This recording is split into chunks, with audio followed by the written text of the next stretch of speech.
গীতা ধারাবাহিকের নতুন পর্বে দেখা যায় গীতা থানায় গিয়ে মেহিকের কেসটি নিয়ে বড়বাবুর সঙ্গে আলোচনা করে। বড়বাবু জানায় পদ্মটা বিবৃতির ভিত্তিতে জানা গেছে জঙ্গু নামের এক ব্যক্তি পদ্মকে গুলি করেছিল। গীতা তখন বলে যদি লোকটিকে খুঁজে পাওয়া যায় তাহলে এই কেসে এক নতুন মোড় আসবে এবং কৃপাণ ও অঙ্কিতের আসল সত্যি সামনে আসবে।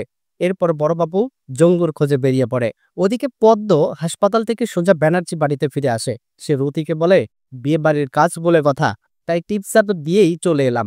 এবার বাড়িতে ঢুকে মেয়েকে উদ্দেশ্য করে বলে আমি তো পরিচারিকা, বিয়ের কাজ শেষ করেই এখান থেকে চলে যাব।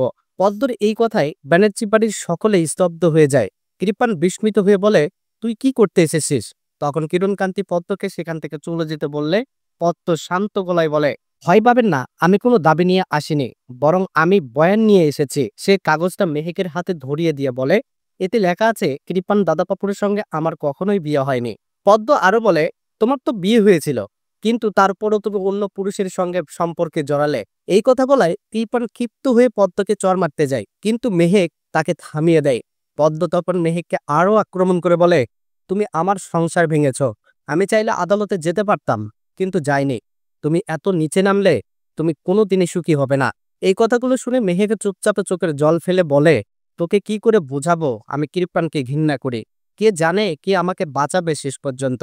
অন্যদিকে বড়বাবু ও গীতা জঙ্গুর ডেরায় পৌঁছে তাকে ধরে ফেলে। গীতা জঙ্গুকে একা থাপ্পড় মেরে প্রশ্ন করে বল তুই কেন পদ্মকে গুলি করেছিলি।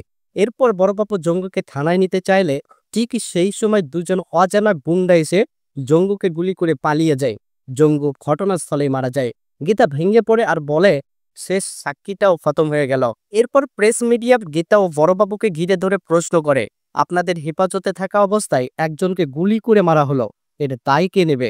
আপনারা তো আইনের রক্ষা করার লোক। সেই সময় ধীমান সেন গীতার সামনে এসে সাংবাদিকদের বলেন ছেলেটা খুব নিরীহ ছিল, আমার কোম্পানির গোডাউনে কার্টের কাজ করত, আর এরা সার্চ ওয়ারেন্ট ছাড়া গোডাউনে রেড করতে গেলে বাধা দেয় সেই ছেলেটি, তাই ওকে গুলি করে মেরে ফেলে। গীতার সঙ্গে সঙ্গে প্রতিবাদ করে বলে এটা মিথ্যে, আপনি মিথ্যে বলছেন। কিন্তু ধীমান সেন তখন মিডিয়ার সামনে গীতা ও বড়বাবুর বিরুদ্ধে আরো মারাত্মক অভিযোগ তোলে। এরা আমার কাছ থেকে মোটা অঙ্কের টাকা দাবি করেছিল। এই কথা শুনে গীতা ধীমান সেনকে চড় মারতে যায়। তখন ধীমান সেন বলে এই মুহূর্তটা ক্যামেরায় রেকর্ড করুন। তারপর বড়বাবু গীতাকে সেখান থেকে চলে যেতে বললে ধীমান সেন গীতাকে বলে এটা আমার চাল মাত্র। সে আরো বলে আমি বড়বাবুকে ফাঁসিয়ে দিয়েছি, এখন সবাই বিশ্বাস করবে তিনি জঙ্গুকে গুলি করেছেন, কারণ ওর রিভলভার এখনো খোয়া গেছে। তারপর ধীমান সেনের এই নাটকীয় চক্রান্তের মতো বড়বাবুর দপ্তর থেকে ফোন আসে। তারা জানতে চায় এই ঘটনাটির খুঁটিনাটি কি। ধীমান সেন তখন বড়বাবুকে হুমকি দেয় আপনাকে সাসপেন্ড করব না তো হয়তো এই অঞ্চল থেকে আপনাকে ট্রান্সফার করে দেব। তাহলে বন্ধুরা কি হতে চলেছে আগামী পর্বে দেখতে চোখ রাখুন আমাদের চ্যানেলে আর ফেসবুক পেজে।